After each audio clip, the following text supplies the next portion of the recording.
ನಮಸ್ಕಾರ ಎಲ್ಲ ಸ್ನೇಹಿತರಿಗೂ ಸ್ವಾದಿಷ್ಟ ರುಚಿ ಚಾನಲ್ಗೆ ಸ್ವಾಗತ. ದೋಸೆ ಅಂದರೆ ಯಾರಿಗೆ ಇಷ್ಟ ಆಗಂಗಿಲ್ಲ. ಸಣ್ಣ ಮಕ್ಕಳಿಂದ ದೊಡ್ಡವ್ರವರೆಗೂ ದೋಸೆ ಅಂದ್ರೆ ಲೈಕ್ ಮಾಡ್ತಾರೆ. ನಾವು ಅಕ್ಕಿ ದೋಸೆ ಮಾಡ್ತೀವಿ, ರಾಗಿ ದೋಸೆ, ಗೋಧಿ ದೋಸೆ, ಹಿಂಗೆ ಡಿಫ್ರೆಂಟ್ ದೋಸೆ ಮಾಡ್ತೀವಿ. ಇವತ್ತು ನಾನು ನಿಮ್ಗೆ ಹೆಸರು ಕಾಳು ದೋಸೆ ಮಾಡಿ ತೋರಿಸ್ತೀನಿ. ಇಲ್ಲಿ ನಾವು 1 ಕಪ್ ಅಷ್ಟು ಹೆಸರು ಕಾಳು ತೊಗೊಂಡೇನಿ, ಅವ್ನು ಕ್ಲೀನ್ ಮಾಡಿ ತೊಗೊಂಡೇನಿ. ಇವಕ್ಕೆ 1 ಟೇಬಲ್ ಸ್ಪೂನಷ್ಟು ಅಕ್ಕಿ ಹಾಕೋತೇನೆ. ಅಕ್ಕಿ ಹಾಕೋದ್ರಿಂದ ಗರಿಯಾಗಿ ನೀರು ಸಗ ಆಗ್ತಾವೆ ಅಂಥೇಳಿ. ಬ್ಯಾಡ್ ಅಂದ್ರೆ ಆಪ್ಷನ ನೀವು ಬಿಡ್ಬೋದು ಅದನ್ನು.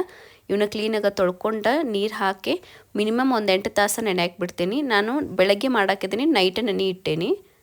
ನೋಡಿರಿ, ಬೆಳಗ್ಗೆ 8 ತಾಸು ಆಗೈತಿ. ಈಗ ಎಷ್ಟು ಚಂದ ನೆನೆದವು. ಎಷ್ಟು ನೆನಿತಾವೆ ನೋಡ್ರಿ, ಹಿಟ್ಟಷ್ಟು ನುಣ್ಣಗೆ ಆಗ್ತೈತಿ. ಈಗ ಇವನ್ನ 2 ಬ್ಯಾಚ್ ಒಳಗೆ ರುಬ್ಕೋತೇನೆ. ಮೊದಲಿಗೆ ಹೆಸರು ಕಾಳು ಏನು ನೆನೆಸಿದ್ದಿಲ್ಲ ಅವ್ನು ಹಾಕೋತೇನೆ. ಆಮೇಲೆ 1 ಇಂಚ್ ಶುಂಠಿ ಮತ್ತು 1 ಮೆಣಸಿನ್ಕಾಯಿ ಹಾಕ್ಕೋತೀನಿ. ಮತ್ತು ನೆಕ್ಸ್ಟ್ ಬ್ಯಾಚ್ ಒಳಗೂ ಸೇಮ್ ಹಿಂಗೆ ಹಾಕ್ಕೋತೀನಿ. ಇದು ನೋಡಿರಿ, ಇಷ್ಟು ಸಣ್ಣ ಆಗಬೇಕು. ಸಣ್ಣಗೆ ಸ್ವಲ್ಪ ನೀರು ಹಾಕಿ ರುಬ್ಕೋಬೇಕು.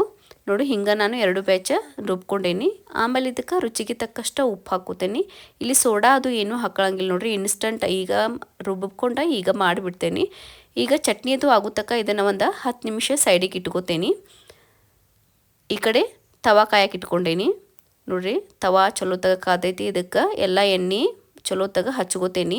ಸ್ವಲ್ಪ ನೀರು ಚಿಮ್ಕಿಸಿ ಇದನ್ನು ನಿಮ್ಗೆ ಎಷ್ಟು ದೊಡ್ಡ ಬೇಕು ಅಷ್ಟು ದೊಡ್ಡದು ಹಾಕ್ಕೋಬೇಕು. ಇಲ್ಲಿ ನೋಡಿರಿ, ಇದನ್ನು ಬ್ರೆಡ್ ದೋಸೆ ಟೈಪ್ ಮಾಡ್ಕೋಬೋದು. ಇಲ್ಲ ಅಂತಂದ್ರೆ ನೀವು ಮಸಾಲ ದೋಸೆ ಟೈಪ್ ಕ್ರಿಸ್ಪಿನೂ ಮಾಡ್ಕೋಬೋದು.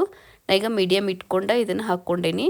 ಇದಕ್ಕೆ ನೀವು ಎಣ್ಣೆ ತುಪ್ಪ ಏನು ಬೇಕು ನೋಡಿರಿ ಅದನ್ನ ಹಾಕ್ಕೊಂಡು ಬೇಯಿಸ್ಕೋಬೇಕು. ಈಗ ತುಪ್ಪ ಹಾಕ್ಕೊಂಡೇನಿ ನಾ ಇಲ್ಲೇ. ಇದನ್ನು ಒಂದು ಕಡೆ ಬೇಯಿಂದೈತಿ, ಇದನ್ನ ಹೊಳಸ್ಕೋತೇನೆ. ಈಗ ಹೊಳಸ್ಕೊಂಡು ಇದನ್ನು ಈ ಕಡೆನೂ ಬೇಯಿಸ್ಕೋತೀನಿ.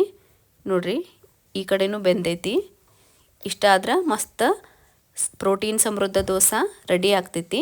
ಇದನ್ನು ನೀವು ಬೇಕಂತಂದ್ರೆ ಮಸಾಲ ದೋಸೆ ಹಂಗೆ ಕ್ರಿಸ್ಪಿ ಹಂಗೆ ತಳುವಾಗೂ ಹಾಕ್ಕೋಬೋದು. ಈಗ ಒಂದು ಮಾಡಿ ತೋರಿಸ್ತೀನಿ ನೋಡಿರಿ. ಒಂದೇ ಸೈಡ್ ಬೇಯಿಸ್ಕೊಂಡೂ ನೀವು ಮಾಡ್ಕೋಬೋದು. ನೋಡಿರಿ, ಈಗ ತಳುವಾಗ ಹಾಕ್ಕೊಂಡೇನಿ. ಅದಕ್ಕೆ ತುಪ್ಪ ಹಾಕ್ಕೊಂಡು ಒಂದೇ ಸೈಡ್ ಬೇಯಿಸ್ಕೊಂಡು ಕ್ರಿಸ್ಪಿ ಆಗೋಂಗೆ ಬೇಯಿಸ್ಕೊಂಡು ಮಸಾಲ ದೋಸೆ ಟೈಪ ಮಾಡ್ಕೊಂಡೇನಿ. ಹಿಂಗೂ ನೀವು ಮಾಡ್ಕೋಬೋದು.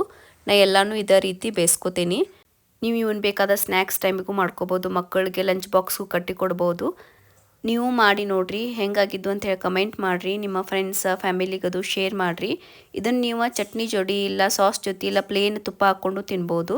ಧನ್ಯವಾದಗಳು.